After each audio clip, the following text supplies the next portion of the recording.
Welcome to Part 8 of Hyperdimension Neptunia Rebirth 1. In this episode, we're going to Ortan Fields, another place where you need to jump in order for you to actually go to the second level. And I joke about the RKOs because look at the name of the damn place. It's Ortan. Go figures. But nonetheless, if you probably haven't noticed my team, I changed it up.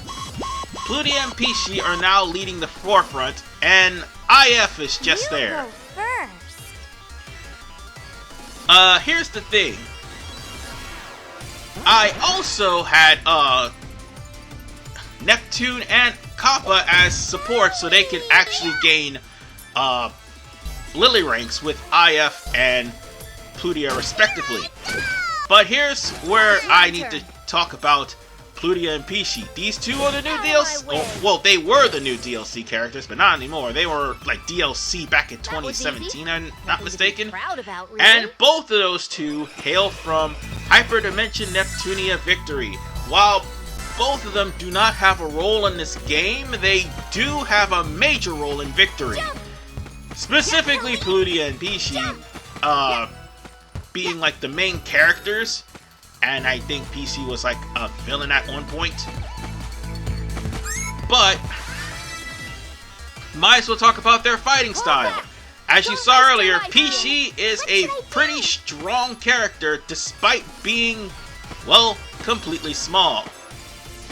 And PC, how should I put it? She's a kid, but God is she stubborn and bullheaded.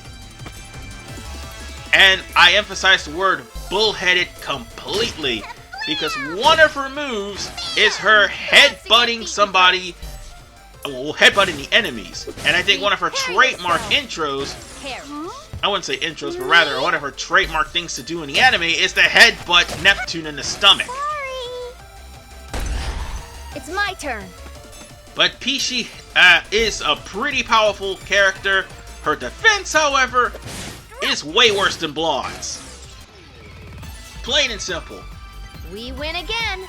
She relies solely on range, though, and that's where her problem lies in. Plutia, on the other hand, Let's get serious here. Hurry up! Plutia is your stat debuffer. And Plutia will definitely drop the bad stats on just about all the bosses that are not immune to bad stats. Hell, I think one of her EX moves when she transforms, yeah, that's where the thing comes in. When she's normal, she doesn't have much stat debuffs as a normal character. But once she becomes a CPU, she becomes your best friend as far as the arcane department. If you might as well just say she's kind of an arcane wizard, or if you will. Because she does a lot of stat debuffs. And she also can cause paralysis, as well as, if I'm not mistaken, sealing. So, Plutia is somebody to not take lightly. And speaking of things not taking lightly, Nursemaid. Yes, I know it's an eggplant. And yes, I know it's dancing like it's Olivia Newton-John, but still, this thing is pretty hard. And this is why I'm putting Pishi in her CPU mode. Or, I say Nurse Binder, sorry, that's what it is. PC in her in her Pishi mode. God damn it. I'm getting confused. Sorry about that. Pishi in her HDD form. She grows up and actually gains boobs. Well, so does Plutia at this point. The only one who doesn't grow boobs is like Uni, Blonde, Rom, and Ram. They're the only ones.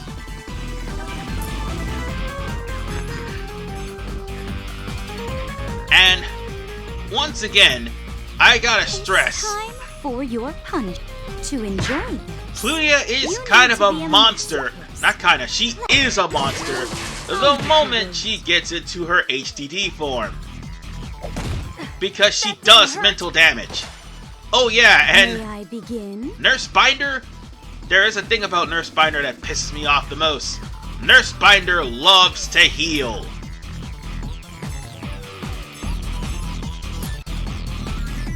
I would like to paralyze Nursebinder, but it's a risky foe that's immune to paralysis.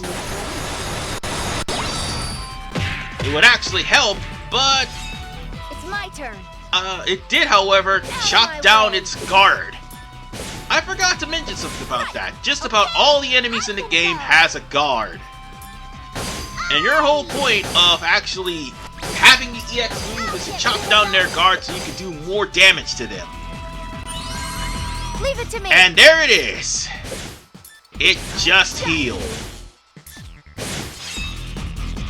I just need one EX move, and Pishi will end this. In fact, I might as well use that right now. Hold on, let's go on ahead and up Pishi's magic at least, because I do believe her EX move, her EXE drive is magic base, so it'll do some serious damage to Nursebinder. I thought of this move myself.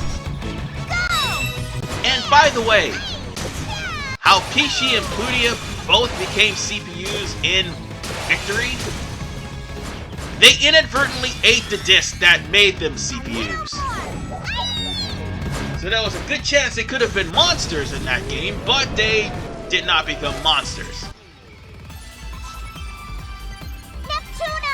But yeah, Yellowheart, once Pishi transforms into Yellowheart, she is physically strong, but her defense doubles, although her defense is still worthless. I'm gonna go on ahead and heal Pishi's health, and I think I'm gonna heal IF's health as well. Well, Pishi's SP, sorry, but IF's HP needs to be hit because she did take a good hit from Nursebinder. And you need small nurse caps for a plan anyway, so I might as well would have just beaten it. Oh, and there's one more enemy we need to face. That's not a risky foe, but it's still a boss here. Are you gonna play with And me? I think that's the Fenrir that was over there. But first, let's take care of the M2. These things can be annoying. Well, most of the enemies here can actually guard if they take too much damage. Once these guys guard, they leave their backs wide open, but if you try to attack it from the front, it reduces the damage dramatically. So bear that in mind. And also, the bits here too, once they guard, they too will up their Who wants defense. to get beaten first? Although your characters can guard to do the same thing, it may not be as effective. That was easy. And yeah, we'll probably need crude circuits for a plan, so if you want to find crude circuits, look no further than this place here. I'm pretty sure we also can find the hidden item that's here as well, if we can find it, or if I remember where to find it. Change! Right now, I've got other things to do, like transform into Yellowheart. Yeah, it is kind of awkward that a little girl can actually transform into an adult woman, yet her mind did not mature. That's the other thing about Pishi. She's not that smart. Okay, I'm charging up. It's my turn. That's the best thing I can say about her. And Plutie, if she transforms, she becomes a complete and utter sadist. I'm pretty sure everybody already knows about her. Although I'm going to make an incredibly stupid move in about a few minutes as soon as I finish putting the Strength Z on everybody. But I actually am going to show off something, because it was kind of coincidental in the first place. Okay, fine. Let's try to put it to where I can give everybody strength. Hey! Okay, fine. I'll just give strength to Plutia. Why not? Wait a little bit. And there's the stupid move. I'm gonna. I accidentally switched to Neptune, which, by the way, ended Plutia's turn. Wow! My turn. And thank God it actually missed, because steel attack actually hurts. And if it would have landed, well, Transformation complete. one of our characters would have had virus, and that would have kept Neptune from doing what she just did, and that is activating her HDD. So I might as well use Stat Multiplier. I'm getting serious. Since, oh, wait, and it also has blast symbols, but the only reason I use Stat Multiplier because, Neptune didn't have a Stat Multiplier on her. Oh, well, any stats on her, so I just went there and gave her stats. That way she could survive things like what just happened. Prepare yourself. Well, we're actually strong enough to do enough damage to this thing anyway. Fenrir is not that much of a problem if you're at the 70s. That's why I said coming here at the 70s is a good idea. Because at least you'll be able to grind for, items. And for the record, all these risky foes that we're beating, each one of them has a key. Or a medal. Enemy eliminated. These medals Mission that you complete. get will actually give you new CDs or at least give you some data. You'll end up running into different enemies later on in the game. And once you get those, oh crap. I didn't mean to run into that. I'll get rid of them. But as I was saying, once you get those datas, once you get the data or once you get the medals, you'll be able to actually have more free reign to do whatever you need to do. Like, if you get medals and get a CD, you'll probably get some CDs that'll help you out, or that you can customize, and that'll help you out throughout the entirety of this game. Wait a little bit. Because having defenses against certain enemies are a good thing, especially if some of those enemies just so happen to be risky foes. And I'm pretty sure there was a hidden item around here somewhere. I feel like I'm forgetting it. Hold on, let me... Yeah, I did. As a matter of fact, it was right where the nurse binder was. So we're gonna have to go back there. God damn it. We'll just have to avoid any enemies that come our way. We don't need to go there. We need to go out of the way of the enemies, and let's see, we just need to use the teleporter. In fact, it was the teleporter up here. No, wait, no, it's actually the one over there to the right, where the nurse binder was. Fantastic. So, let's use that teleporter and avoid the enemy that's here. Ah, damn it. I thought I could, but oh well. Pull back. Don't waste your life here. There are no problems. Let's just beat these guys down, because Peachy is super strong.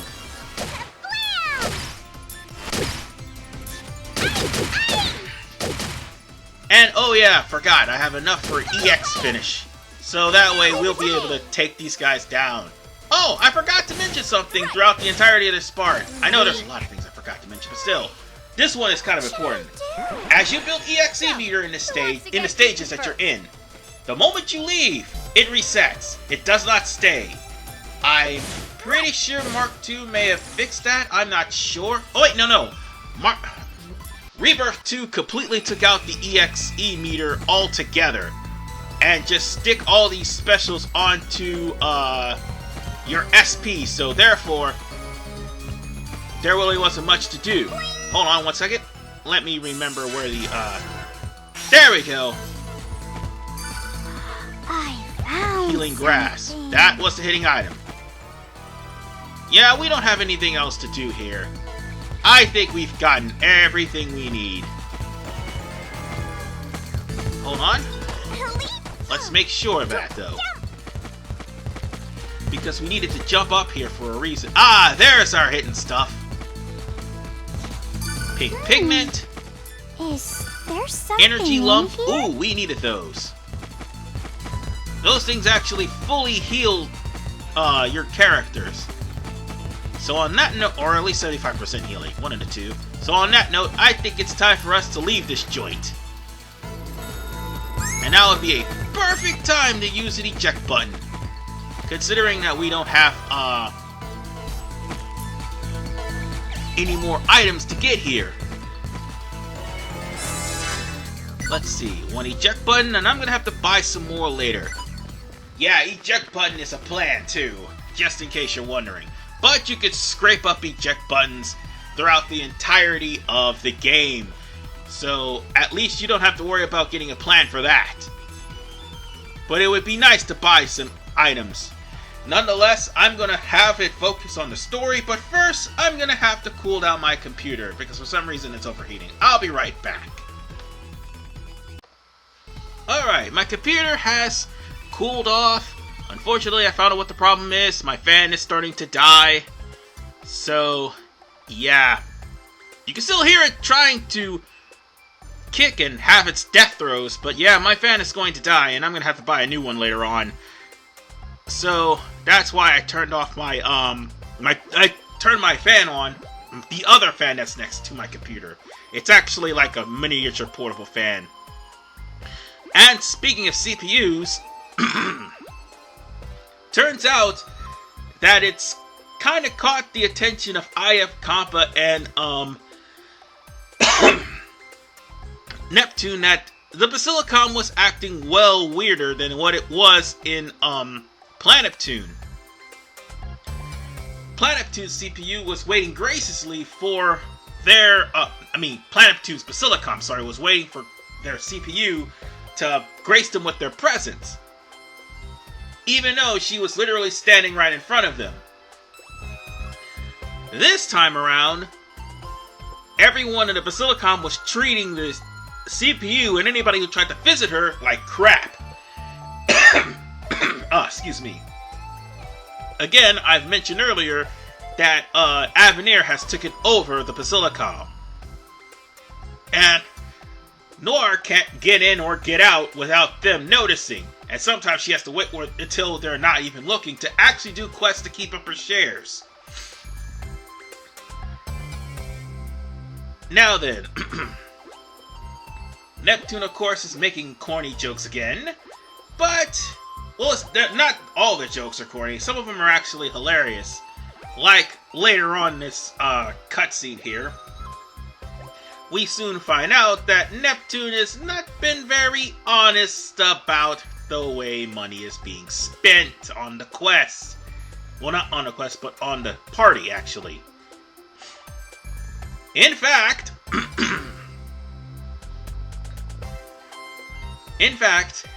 Neptune has been busted for sneaking out and buying pudding with all the money that has been saved up from all the quests that they've done. Yep.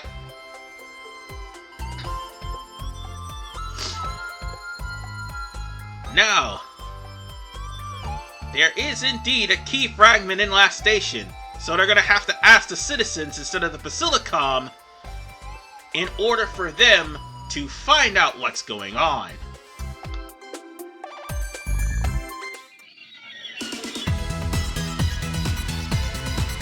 Is that her? The person who wants us to fight monsters? She's kinda small. I was thinking like a big burly man or something. She's staring at us. Now she's waving. I think she's the right person. I suppose she's come to the same conclusion about us. So it's you girls? You're gonna take the work I ordered? Are you sure you'll be okay? More than okay. Nice to meet you. I'm IF. This is Compa, and that's Neptune. Well, I guess you wouldn't have come if you weren't okay. My name's Chian. I run a small factory called Passe. Now, no use standing around here. Follow me. Didn't you say you ran a factory? This place looks more like a cafeteria. My parents run the cafeteria. The factory is right next door. You'd rather speak at a cleaner place, right? Take a seat. Dibs on the bar stool!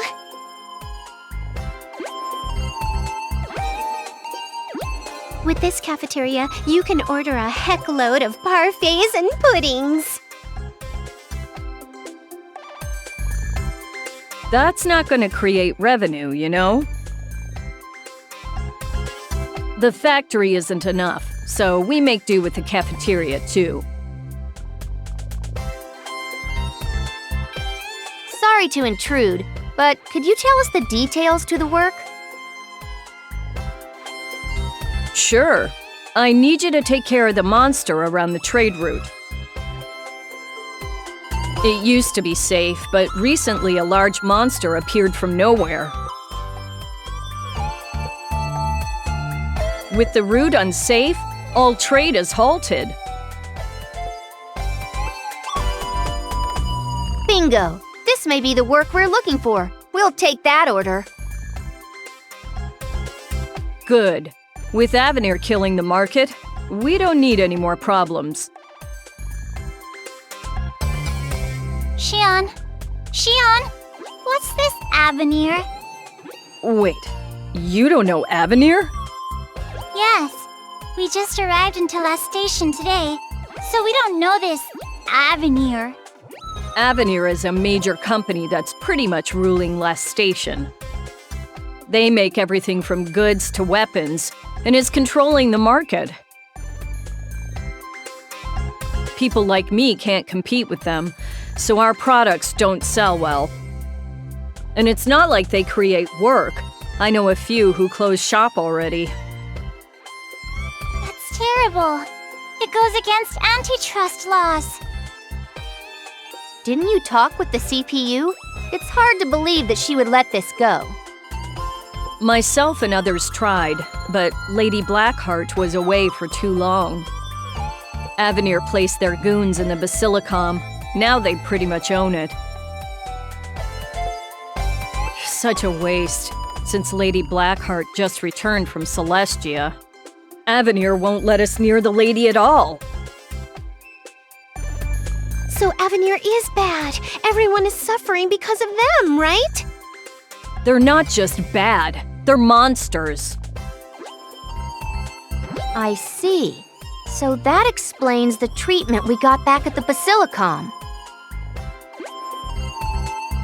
So I guess we can't meet the goddess through the Basilicom then, can we?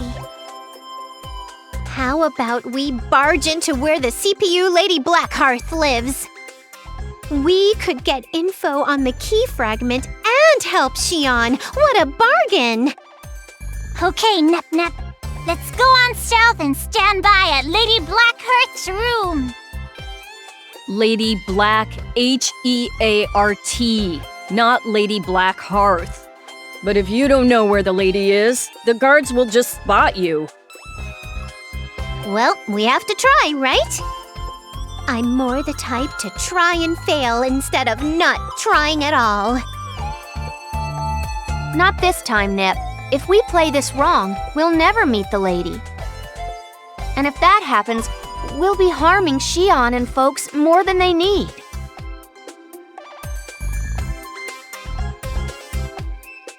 Let's take care of Chian's order first. Let's take it in steps, okay? And Noir has just returned to the Basilicom. If they wouldn't have shoot out Neptune and company, then Noir would have probably met up with Neptune. However, it would not be a nice reunion for Neptune and Noir, as remember in the first part, Noir pretty much knocked Neptune off of Celestia and caused her to have brain damage to the point where she has amnesia. Yeah, she's kind of responsible for that.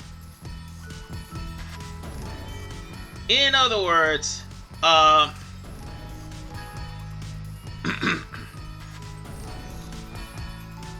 Noir is practically hostile with the Basilicom, as the Basilicom is hostile with her. And, unfortunately, they at least will have to listen to the Basilicom will have to listen to Noir. And again, I mentioned Noir is really lonely, so having people coming to visit her is kind of a surprise. But when she finds out that Neptune was the one that visited,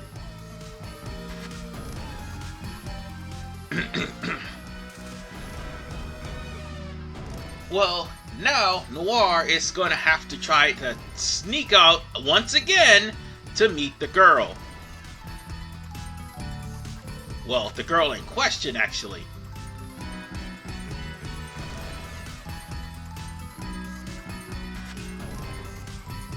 Yeah. It had just dawned on Neptune. No, it's dawned on Noir, actually, that Neptune has no memory because of her. And she's gonna try to challenge Neptune. Which, ironically, is going to be the next part. Because after this cutscene, Westwind Valley has been unlocked. Not to mention, there's plans for Westwind Valley. That is to increase the items that are, or at least swap items to bring out some rare items. But also, you're gonna have to add enemies there too. And yeah, I'll show off the risky enemies in some of the stages where I can swap them. And if I haven't unlocked the plan, I'll probably unlock the plan off screen, or at least show you the enemies needed to unlock the plan. And I think this is also for Metro Factory too, because there was 2 plans for Metro Factory, one to change items and one to change the enemies.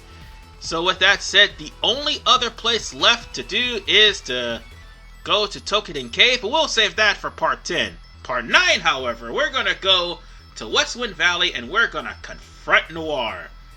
And I'm telling you now, while I may be overpowered because it's a new game plus, you at best be at level 25, because not only is Noir's going to be a tough fight, but it's going to be a gauntlet. I hope this is helpful to all you somewhat, but I'll see you guys in the next episode. This is Hyperdimension 985. Peace out.